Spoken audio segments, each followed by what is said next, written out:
Hello friends, आज हम लोग जो है पिरिडीन का ही नेक्स्ट पार्ट पढ़ेंगे और पिरिडीन में हम लोग इलेक्ट्रोफिलिक सब्स्टिट्यूशन रिएक्शन के बारे में पढ़ेंगे।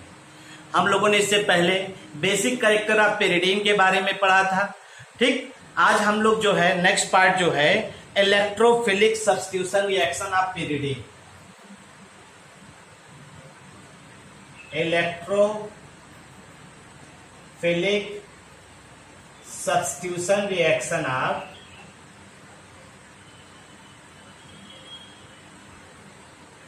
electrophilic substitution reaction of pyridine की हम लोग बात करते हैं। ठीक है भाई, जैसा कि आप पिरिडीन के बारे में जानते हैं, पिरिडीन में होता क्या है। पिरिडीन का अगर स्ट्रक्चर बनाइए आप, तो ये आपका पिरिडीन हो गया, ये आपका पिरिडीन हो गया, और ये आपका बेंजीन हो गया। ठीक, तो पिरिडीन और बेंजीन का अगर कंपैरिजन करते हैं तो हम लोग ये कहते हैं कि जैसे ये पिरिडीन आपका है और ये बेंजीन है,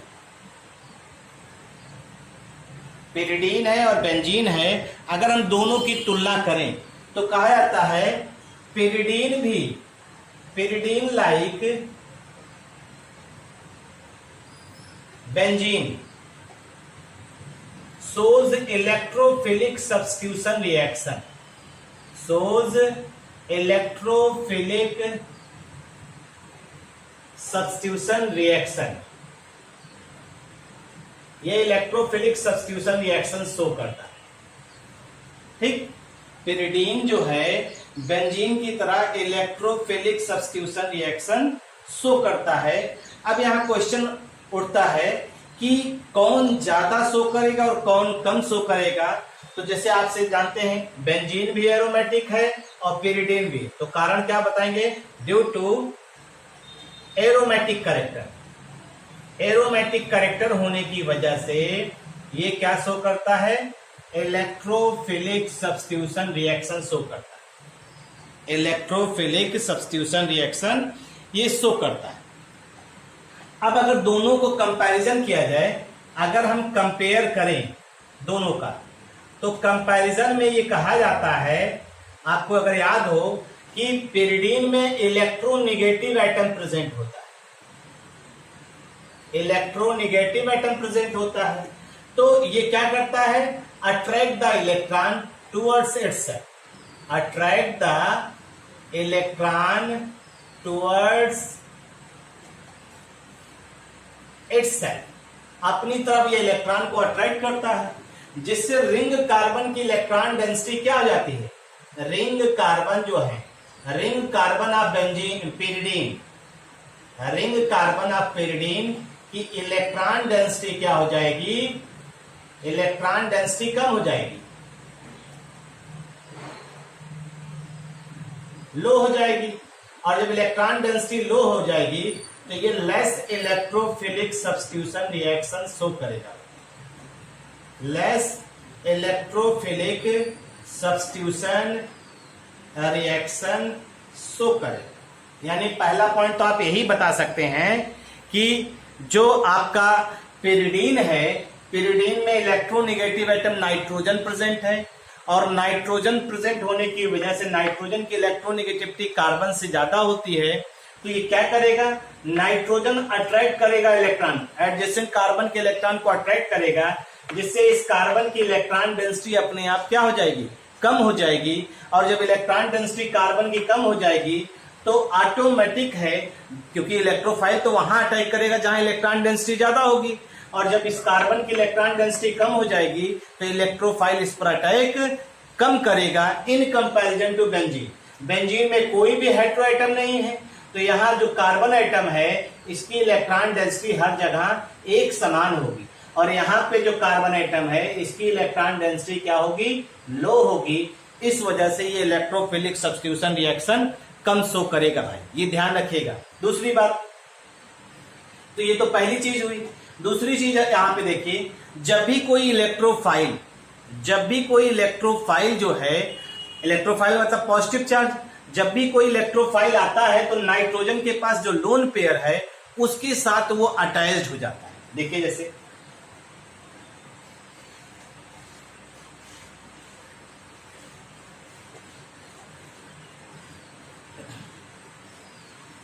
ये तो पहला पॉइंट था, लो रिएक्टिविटी ऑफ पिरिडीन।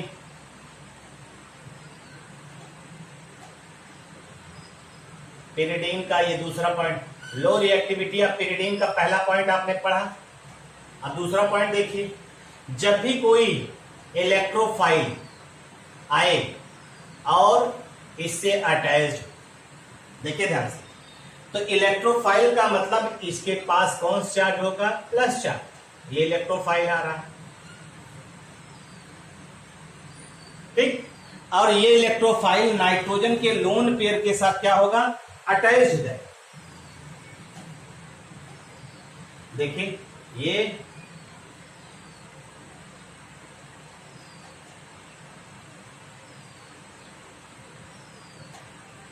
और ये बन गया पिरिडीनियम ion.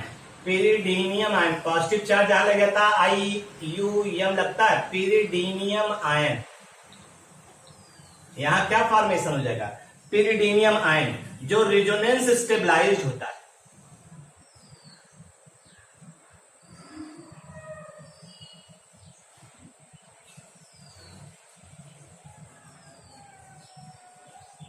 Stabilised by resonance, resonance के थ्रू ये स्टेबलाइज्ड हो जाता है। और अगर ये रेजोनेंस के थ्रू स्टेबलाइज हो गया, यानी नाइट्रोजन पे पॉजिटिव चार्ज आ गया, यहां ई है भाई, और रेजोनेंस के थ्रू अगर ये स्टेबलाइज हो गया तो अब ये स्टेबल हो गया, तो नाइट्रोजन पॉजिटिव चार्ज है, जो अपकमिंग इलेक्ट्रोफाइल जितने भी होंगे पॉजिटिव चार्ज वाले, उनको वो रिपेल कर देगा। तो क्या करता है, जब पॉजिटिव चार्ज आ गया तो ये क्या करता है? Due to positive charge on nitrogen atom of pyridine,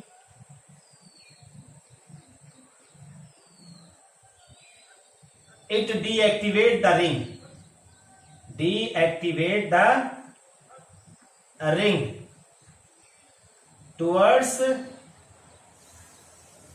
electrophilic substitution reaction, electrophilic substitution reaction. इसी वजह से इसकी रिएक्टिविटी क्या हो जाती है? रिड्यूस हो जाती है। नाइट्रोजन पे पॉजिटिव चार्ज आ गया और पॉजिटिव चार्ज होने की वजह से ये रिंग को क्या करता है?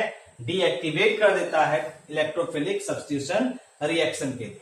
और आपको मालूम है जितने भी जो है आप इलेक्ट्रोफिलिक सब्स्टिट्यूशन रिएक्शन की बात करेंगे, चाहे नाइट्रेशन की बात करिए, चाहे सल्फोनेशन की बात करिए, ठीक, चाहे नाइट्रेशन आप बात कर रहे हैं, चाहे सल्फोनेशन की बात कर रहे हैं, और चाहे हेलोजिनेशन की बात कर रहे हैं, ये सब एक नॉर्मल कंडीशन में कुछ एक्स्ट्रा ऑर्डिनरी कंडीशन आपको अप्लाई करना पड़ेगा। चाहे हाई टेम्परेचर की जरूरत पड़े, चाहे किसी कैटलिस्ट की जरूरत पड़े, तभी पिरिडीन वो इलेक्ट्रोफिलिक सब्स्टिट्यूशन रिएक्शन शो करेगा।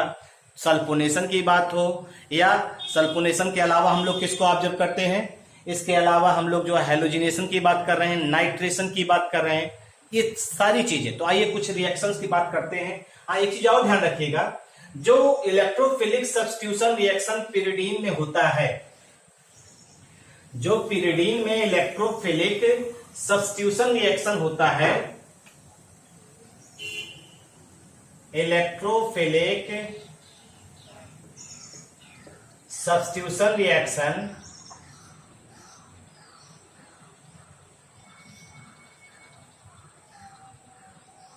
in pyridine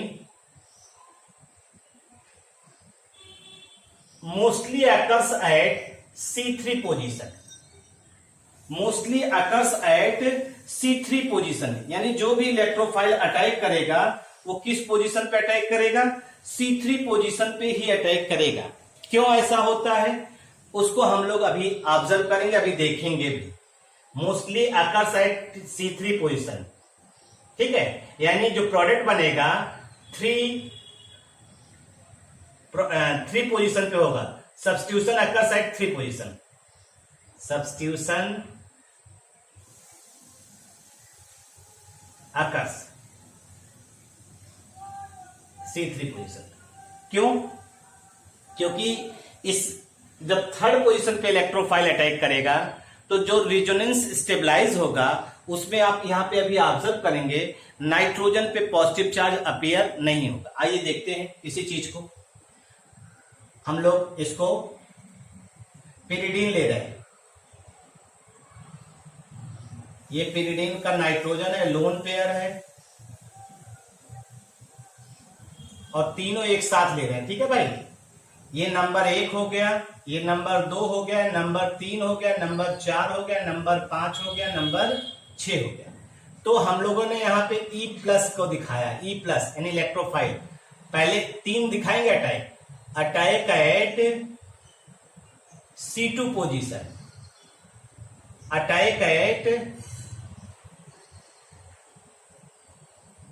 C3 पोजीशन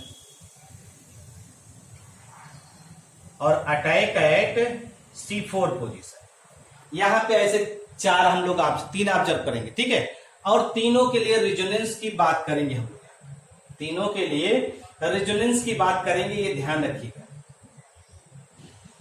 ठीक, तो अगर हम लोग इसको ऑब्जर्व करें और इसको देखें तो अटैक एट पोजीशन सेकंड की बात करते हैं। जब इलेक्ट्रोफाइल अटैक करेगा, यानी यहां पे इलेक्ट्रोफाइल अटैक करेगा, सब पे ध्यान दीजिएगा, इलेक्ट्रोफाइल अटैक करेगा।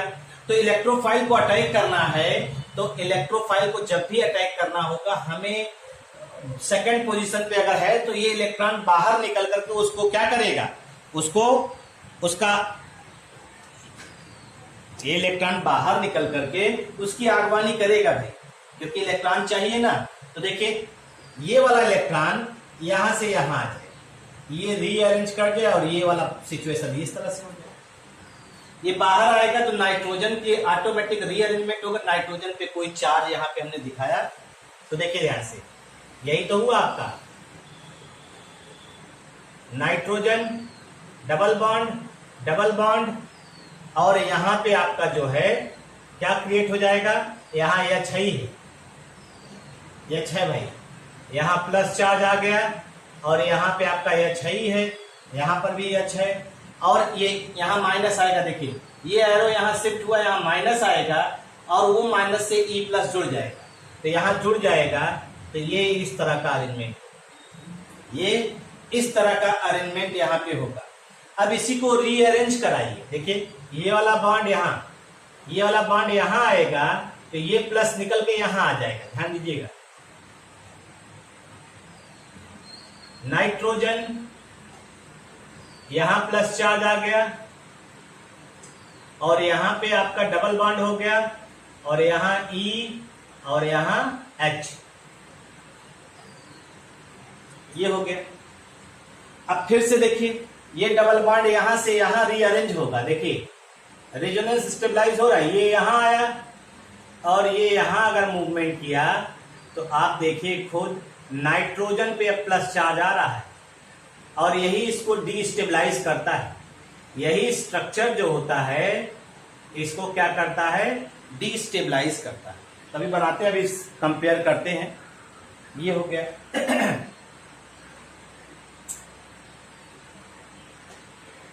तो भाई अब यही चीज आ रहा है थर्ड पोजीशन पे अटैक करने, अटैक एट थर्ड पोजीशन।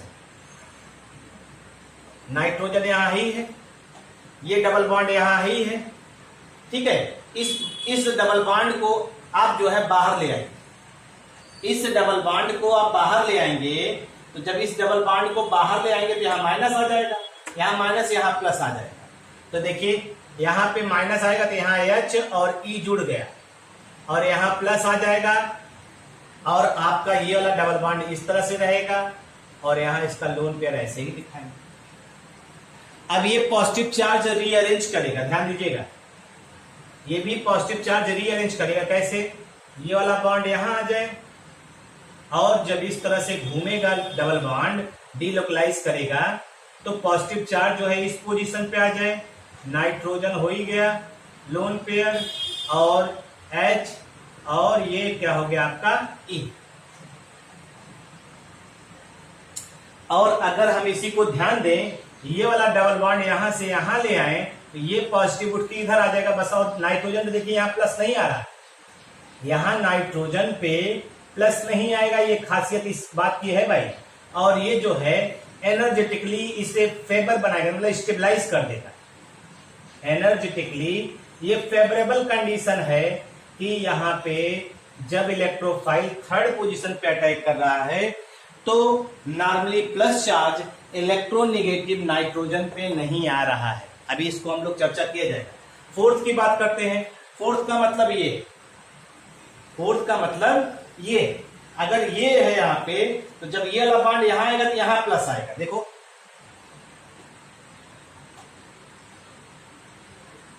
ये है डबल बॉन्ड, यहां है ही है डबल बॉन्ड, यहां है, यहां H आ जाए और यहां E जुड़े और ये प्लस चार्ज यहां है, ये प्लस चार्ज यहां आएगा। ध्यान दीजिएगा भाई इन सभी चीजों को।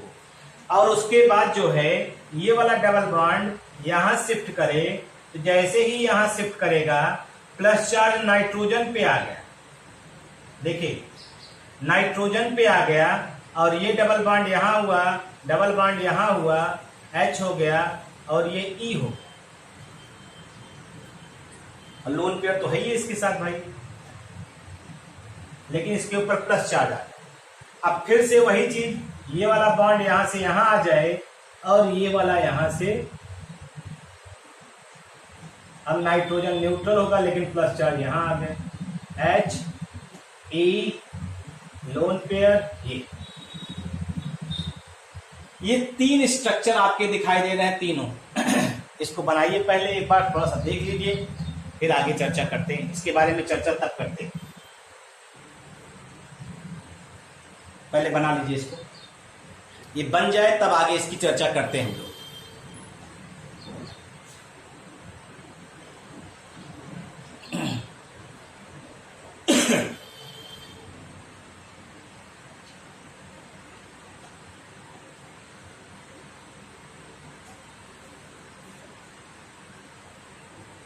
हो गया भैया? जिस पे नाइट्रोजन पे प्लस चार्ज है इसे हम लोग ए नंबर ले ले रहे हैं और इसे ले ले रहे हैं बी। ए और बी की बात करें,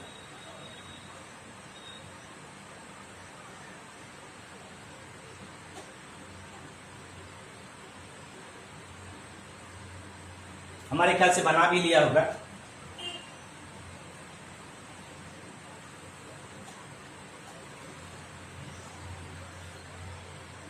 अब अगर इसी को आप ऑब्जर्व करिए तो हम यहां कह रहे हैं जब इलेक्ट्रोफाइल अटैक कर रहा C2 पे तो तीन रिजोनेटिंग स्ट्रक्चर बन रहा है। जब इलेक्ट्रोफाइल अटैक कर रहा है C3 पे तो भी तीन रिजोनेटिंग स्ट्रक्चर बन रहा है। और जब इलेक्ट्रोफाइल अटैक कर रहा है C4 पे तो भी तीन रिजोनेटिंग स्ट्रक्चर बन रहा है। तो फिर वो क्यों C3 को ही प्रोडक्ट बना रहा, 2 और 4 को क्यों नहीं? तो उसका आंसर सिर्फ यही है कि जब 2 पे अटैक करता, C2 पोजीशन पे अटैक करता है तो उसमें ए का फॉर्मेशन होता है, और जब C4 पे अटैक करता है तो उसमें बी का फॉर्मेशन। जो ए और बी है ये जानते हैं, ए और बी में नाइट्रोजन है, नाइट्रोजन इलेक्ट्रोनेगेटिव एटम है, और कभी भी इलेक्ट्रोनेगेटिव एटम अपने ऊपर पॉजिटिव चार्ज को बियर नहीं करेगा। अगर ये पॉजिटिव चार्ज को बियर नहीं कर रहा है तो इसका मतलब है ये एनर्जेटिकली अनफेवरेबल होंगे। ए और बी जो है एनर्जेटिकली अनफेवरेबल होंगे, जो रेजोनेंस हाइब्रिड में कंट्रीब्यूशन जिनका बहुत मिनिमम हो जाएगा, यानी लेस कंट्रीब्यूशन हो जाएगा, तो ये दोनों स्ट्रक्चर कम हो जाएंगे, ये दोनों ए और बी कम हो जाएंगे। तो 3 में ऐसा कुछ नहीं हो रहा है, 3 में नाइट्रोजन पे कोई भी पॉजिटिव चार्ज नहीं आ रहा, तो ये दोनों एनर्जेटिकली अनफेवरेबल और इनको अनस्टेबल कर देते। क्यों? क्योंकि यहां अगर नाइट्रोजन को देखिए, नाइट्रोजन के पास कुल कितने इलेक्ट्रॉन दिखाई दे रहे हैं? 6। यहां पर भी देखिए नाइट्रोजन के पास कितने इलेक्ट्रॉन दिखाई दे रहे हैं? 6। अरे 1 2 और 2 4, यानी 2 यहां पे, 2 यहां पे और 2 यहां पे, 6 इलेक्ट्रॉन। और यहां पे सब नाइट्रोजन देखिए 2 2 4 2 6 2 8 8 है। तो नाइट्रोजन अपने जो है ऑक्टेट को कंप्लीट यहां किया है, और इनमें प्लस चार्ज आने की वजह से वो जो है 6 इलेक्ट्रॉन हो रहा है, जिसकी वजह से ये ए और बी रिजल्टिंग कार्बोकैटायन जो है अनस्टेबल है। तो इसे हम लोग सीधे सीधे कहेंगे कि जो ए और बी रिजल्ट हो रहा है energetically, A and B carbocation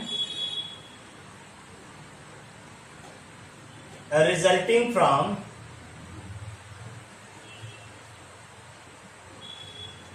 attack at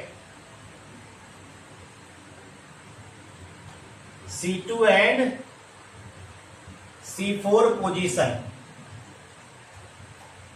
in pyridine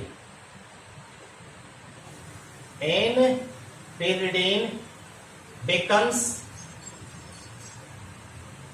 energetically unfavorable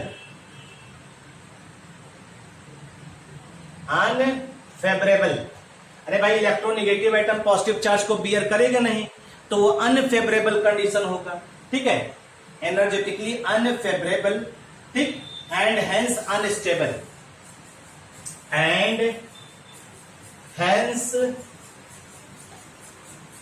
unstable, और इसी वजह से ये क्या हो जाता है, अनस्टेबल हो जाता है।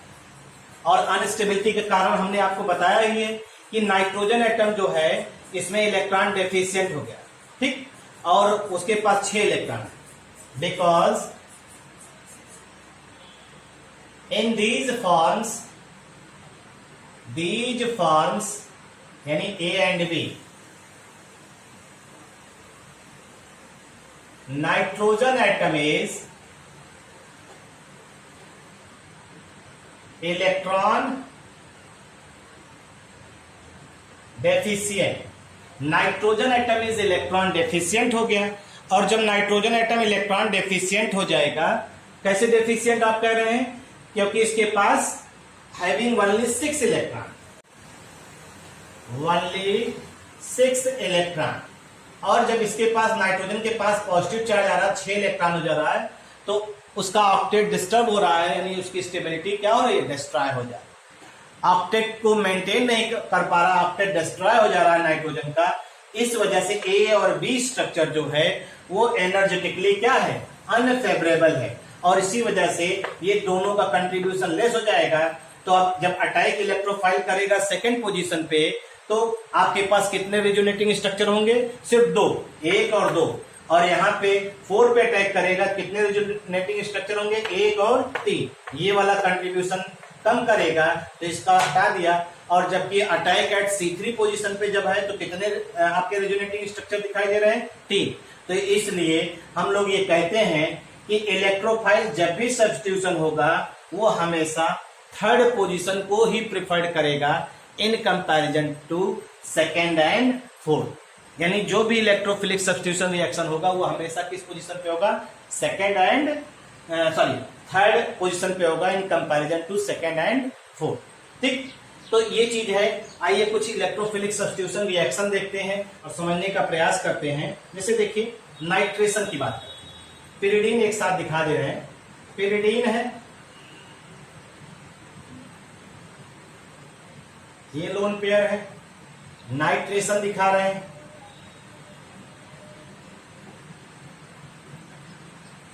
अब यहां पे देखिए जो नाइट्रेशन का नॉर्मल मिक्सचर होता है, आप यहां पे उस चीज को ऑब्जर्व नहीं कर रहे हैं या उस चीज को ले नहीं, यहां पे हमने ले लिया पोटेशियम नाइट्रेट ले लिया और H2SO4 ले लिया और इसको हीट कर दिया, इसको क्या कर दिया, हीट कर दिया, और लगभग 300 डिग्री सेल्सियस तक हीट किया, 300 डिग्री सेल्सियस तक हीट किया। तो जो आपका पिरिडीन का फॉर्मेशन है, यानी पिरिडीन पे जो इलेक्ट्रोफाइल जुड़ेगा, नाइट्रो ग्रुप तो ही जुड़ेगा, तो यहाँ पे ये आपका N है और ये बन जाएगा 3 नाइट्रो पिरिडीन।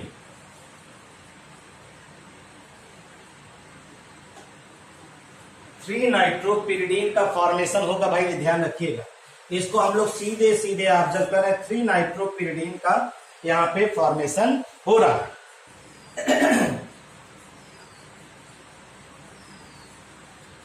ठीक है भाई। अगर इसी तरह से हम लोग सल्फोनेशन की बात करें, सल्फोनेशन के लिए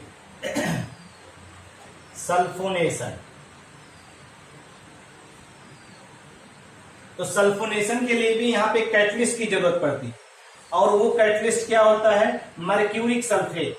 ठीक है भाई, H2SO4 लेते हैं in the presence of mercuric sulphate, और इसको भी लगभग जो है आप 623 केल्विन टेम्परेचर तक हीट करते हैं। आप देख रहे हैं कि नॉर्मल कंडीशन में रिएक्शन नहीं हो रहा है, हाई टेम्परेचर रिक्वायरमेंट है इलेक्ट्रोफिलिक सब्स्टिट्यूशन रिएक्शन के लिए। और यहाँ पे ये प्रोडक्ट जो आपका बन रहा है, देखिए नाइट्रोजन यहाँ हो गया, और ये आपका SO3H SO3H, इसे हम लोग बोल सकते हैं pyridine 3 sulphonic acid, pyridine 3 sulphonic acid, sulphonic acid ये बन रहा है। अगर ऐसे ही आप दिखाइए, इसका ब्रोमिनेशन दिखाते हैं, अगर हम लोग इसका ब्रोमिनेशन दिखाते हैं, ब्रोमिनेशन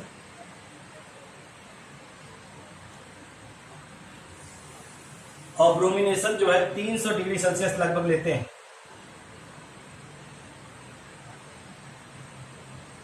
300 डिग्री सेल्सियस लेते हैं। ठीक है भाई, 300 डिग्री सेल्सियस में अगर आप देखिए तो लगभग ये जो है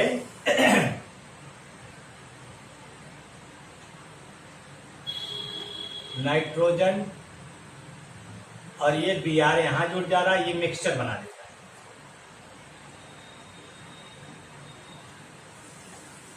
3 ब्रोमो और 5 ब्रोमो, 3,5 ब्रोमो, ये दोनों बना देता है।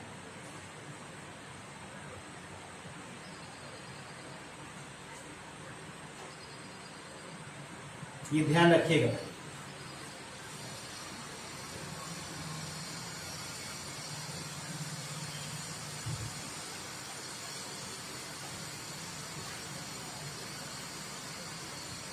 अब यहां क्वेश्चन आता है कि आपको मालूम है ये जो हायर टेम्परेचर है, इसकी बारे में बात कर रहे हैं। जो हायर टेम्परेचर है, जो हायर टेम्परेचर यहां पे हम लोग ऑब्जर्व कर रहे हैं, ठीक है भाई, जो हायर टेम्परेचर है वो क्या हो रहा है, लगभग 500 degree Celsius is favoured, higher temperature is favoured या to form a mixture of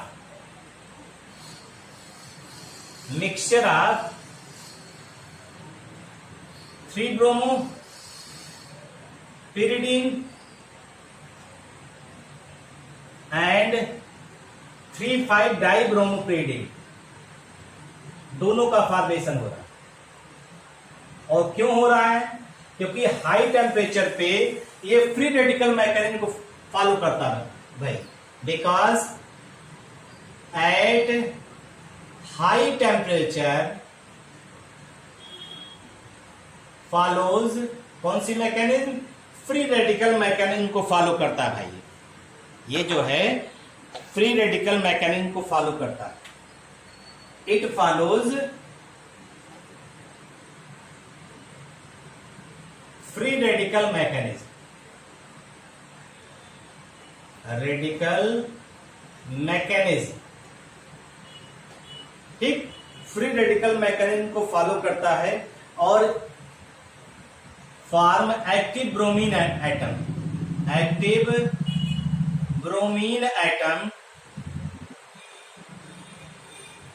form active bromine atom which is obtained by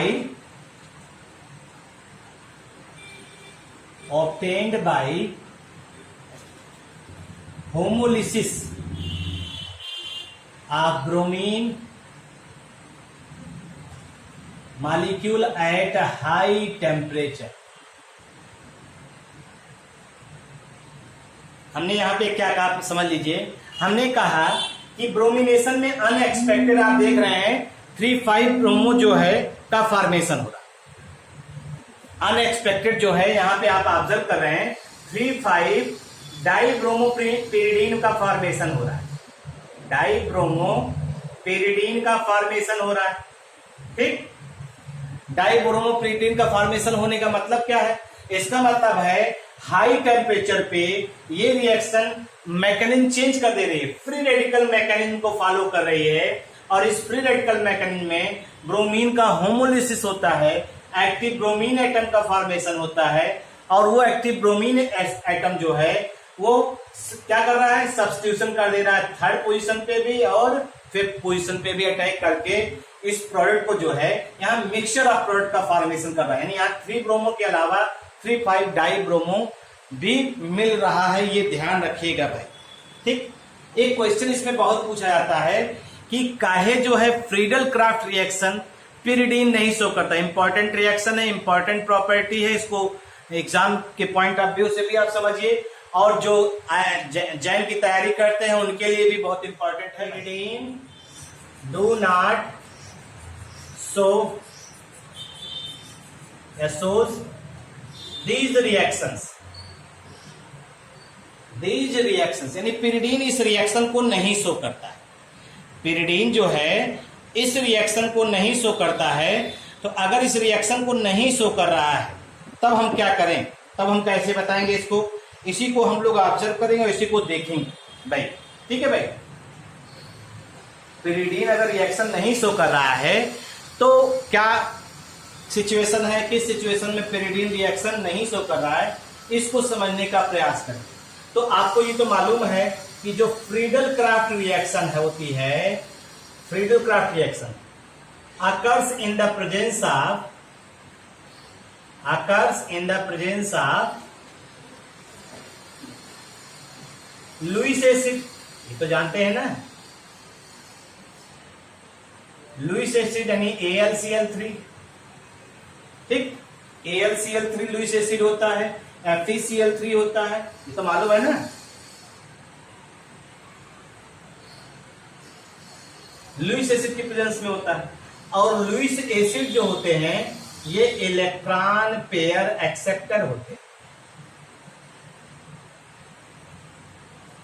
ठीक, और यहां पे जो पिरिडीन है, पिरिडीन के पास नाइट्रोजन एटम है, और नाइट्रोजन के पास क्या है? Lone pair.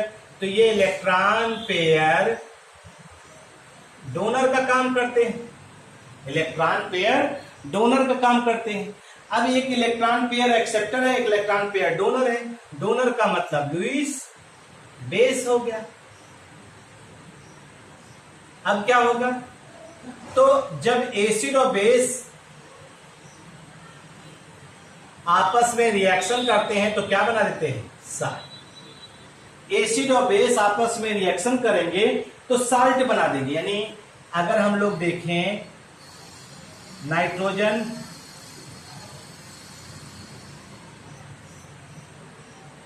इनके पास लोन पेयर है, और AlCl3 ये लुईस एसिड है, ये लुईस बेस। अब ये अपना लोन पेयर अगर इसको डोनेट करेगा तो यहां पे इस तरह से कंपाउंड बन जाएगा। ध्यान दीजिएगा, नाइट्रोजन पे प्लस चार्ज और AlCl3 पे माइनस चार्ज, और ये साल्ट, ये साल्ट हो गया। यानी पिरिडीन एल्युमिनियम क्लोराइड एडेक्ट जिसे कहते हैं, पिरिडीन एल्युमिनियम क्लोराइड एडेक्ट हो गया। देख रहे हैं, पिरिडीन एल्युमिनियम क्लोराइड एडेक्ट हो गया। अब इससे क्या हो रहा है? इससे जब ये एडेक्ट का फॉर्मेशन हो रहा है, during एडेक्ट formation,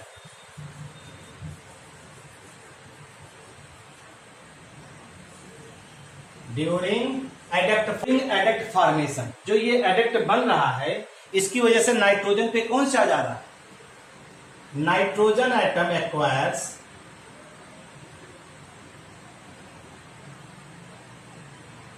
positive charge. Nitrogen atom पे कौन सा चार्ज आ जाएगा?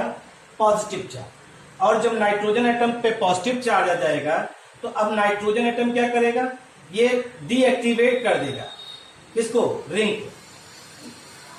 which deactivate deactivate the ring for further substitution, आगे सब्स्टिट्यूशन के लिए रिंग को डीएक्टिवेट कर देगा। Hence pyridine cannot show electrophilic substitution reacts। ये ध्यान रखेगा, pyridine इलेक्ट्रोफिलिक सब्स्टिट्यूशन रिएक्शन नहीं शो करता है, इसका आप ध्यान रखिएगा। सिर्फ हमने सिंपल सी बात कही कि नाइट्रोजन एटम जब लुईस एसिड के साथ कंबाइन करेगा तो नाइट्रोजन पे पॉजिटिव चार्ज आएगा, और पॉजिटिव चार्ज होने की वजह से नाइट्रोजन रिंग को डीएक्टिवेट करेगा, और डीएक्टिवेट करने की वजह से नॉर्मली हम लोग क्या ऑब्जर्व कर रहे हैं, हम लोग ये ऑब्जर्व कर रहे हैं कि जो भी pyridine electrophilic substitution reaction show कर रहा है वो नहीं शो कर पाएगा। और वो भी कौन सा इलेक्ट्रोफिलिक सब्स्टिट्यूशन रिएक्शन, जैसे Friedel Crafts acylation and alkylation reaction. तो ये क्वेश्चन के रूप में पूछा जाता है, इंपॉर्टेंट चीज है, इसको ध्यान रखना है आपको, और इसको ठीक से आपको तैयार भी करना है, ये ध्यान रखिएगा भाई, वरना हल्के में लेकर के इसको छोड़ दीजिए हैं तो भी दिक्कत होती है। इसमें एक चीज और कहा जा रहा है कि इलेक्ट्रोफिलिक सब्स्टिट्यूशन रिएक्शन, अगर मान लीजिए pyridine कम शो कर रहा है, pyridine तो कम इलेक्ट्रोफिलिक, बेंजीन की अपेक्षा pyridine इलेक्ट्रोफिलिक सब्स्टिट्यूशन रिएक्शन कम शो करता है। दो रीजन बताया, ड्यू टू नाइट्रोजन, और दूसरा इलेक्ट्रोफाइल अटैक करेगा तो नाइट्रोजन पे पॉजिटिव चार्ज आता है। ठीक, तो हमने आपसे कहा कि अब रिंग की इलेक्ट्रॉन डेंसिटी कम हो रही, अब कोई इलेक्ट्रॉन डोनेटिंग ग्रुप अगर उसी रिंग से अटैच कर दिया जाए तो वो इलेक्ट्रोफिलिक सब्स्टिट्यूशन रिएक्शन ज्यादा आसानी से शो करता है। इलेक्ट्रॉन डोनेटिंग सब्स्टिट्यूएंट जो होते हैं, इलेक्ट्रॉन डोनेटिंग सब्स्टिट्यूएंट वो क्या करते हैं, will make for easier electrophilic, will make easier electrophilic aromatic substitution reaction।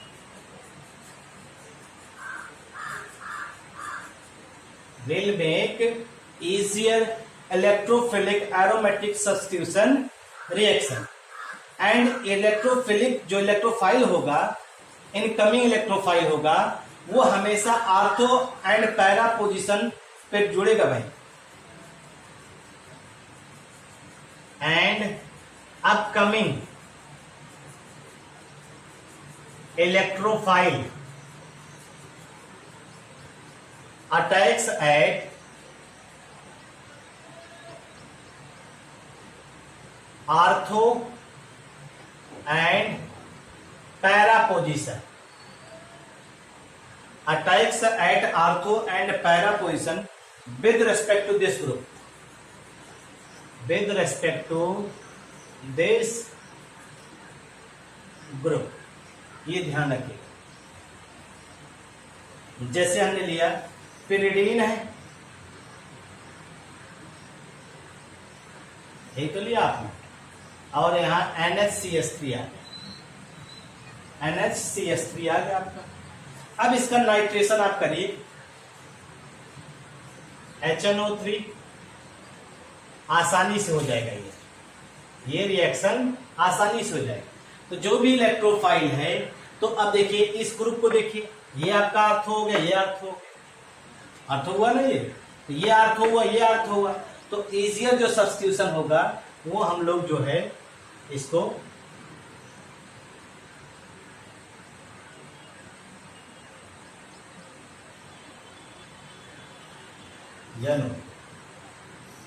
ये प्रोडक्ट आपका जो है बन गया, ये जो आपका प्रोडक्ट है यहाँ पे सब्स्टिट्यूट हो गया।